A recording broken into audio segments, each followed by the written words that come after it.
Cataluña, sardanas y coblas, una promesa incumplida. Bienvenidos a este nuevo episodio. Vamos a hablar acerca del encuentro inesperado entre los compositores más importantes del siglo XX y la tradición musical profundamente catalana que está relacionada con la historia de Igor de Stravinsky en Barcelona y una promesa que jamás se cumplió. Bueno, para empezar vamos a tener el contexto que es de Stravinsky y en el pleno neoclasismo a inicios de los 20.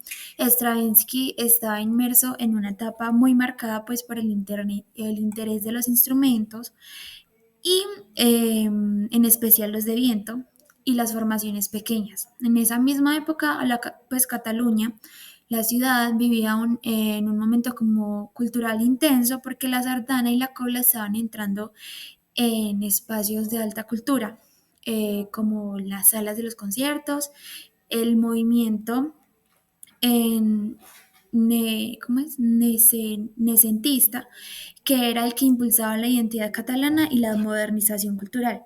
Esto pasó porque Barcelona estaba lista para impresionar pues, a Stravinsky y lo logró en su primera visita, que fue en 1924.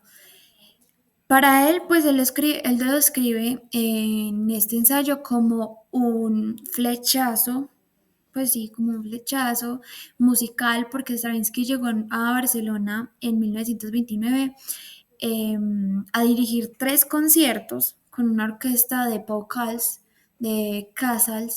que durante en esa estancia visitó a Ateneo Barcelonés, que fueron unos de los encargados como de crear este evento en honor a Stravinsky y conoció a los intelectuales catalanes. Entonces se expresó por primera vez como la curiosidad por este tipo de género, las sardanas, que nunca había escuchado, y en el 19 de marzo, cuando la Cobla Barcelona interpretó para él un concierto privado que fue en el Atenua, ahí Stravinsky quedó sorprendido y encantado, en especial eh, con un instrumento que se llama el flaviol, que es un instrumento de viento, es como una flauta. Y eh, bueno, él lo tocaba a sierra. Entre ellos estaba especialmente Johnny y Gicorella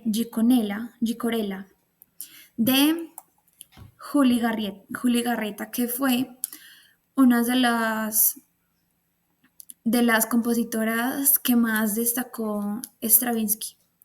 Y se sorprendió también pues, por el flaviol y la técnica tenora que utilizaba.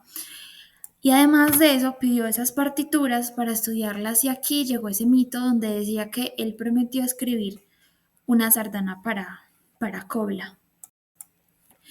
La prensa catalana explotó esta noticia porque Stravinsky había prometido esta sardana y ellos estaban intentando como generar un reconocimiento cultural mundial sobre las sardanas y las coblas, en donde pues generó un título y que fue El Diluvio.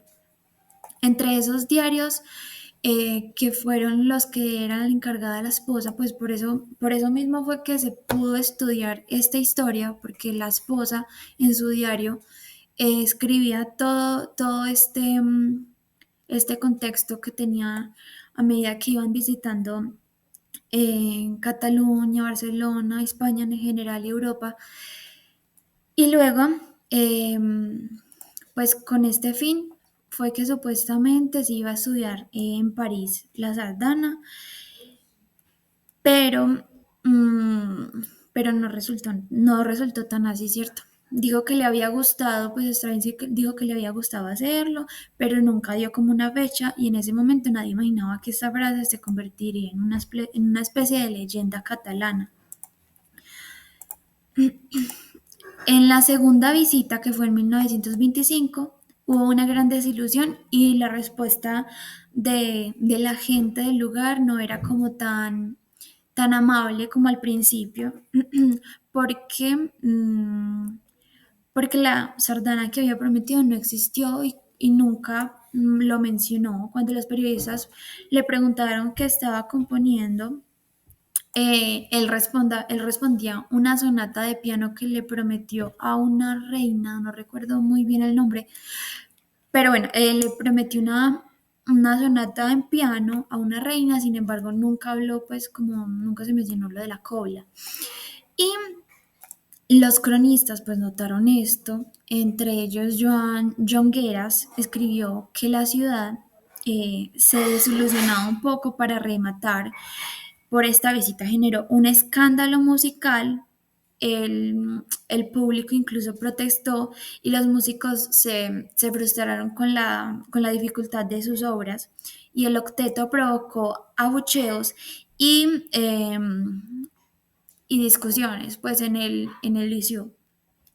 Stravinsky fue muy fiel a sí mismo y lo tomó con humor, a pesar de todo este montón de disputa, pero la sardana prometida quedó enterrada bajo la intensidad de su carrera. Años después, el mito siguió vivo, entonces en este ensayo trata mucho del montón de publicaciones que se hizo respecto a esta historia y se repetía que admiró las sardanas de Garreta, que decía que las melodías eran encantadoras, que eran muy diferentes, melodías pues que eran melodías populares catalanes que nunca las había escuchado y se grababa una y otra vez en la supuesta sardana que algún día iba a enviar, pero que nunca la escribió. Pero la promesa se convirtió en un símbolo y fue un símbolo gigante para la música moderna que había sido seducida por la tradición catalana.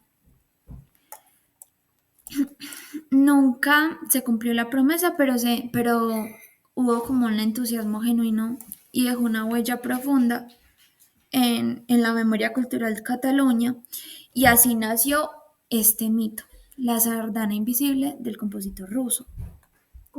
Gracias por escuchar este episodio. Si te gustó esta historia donde la música clásica y la tradición popular se cruzan, no olvides seguirnos para este episodio.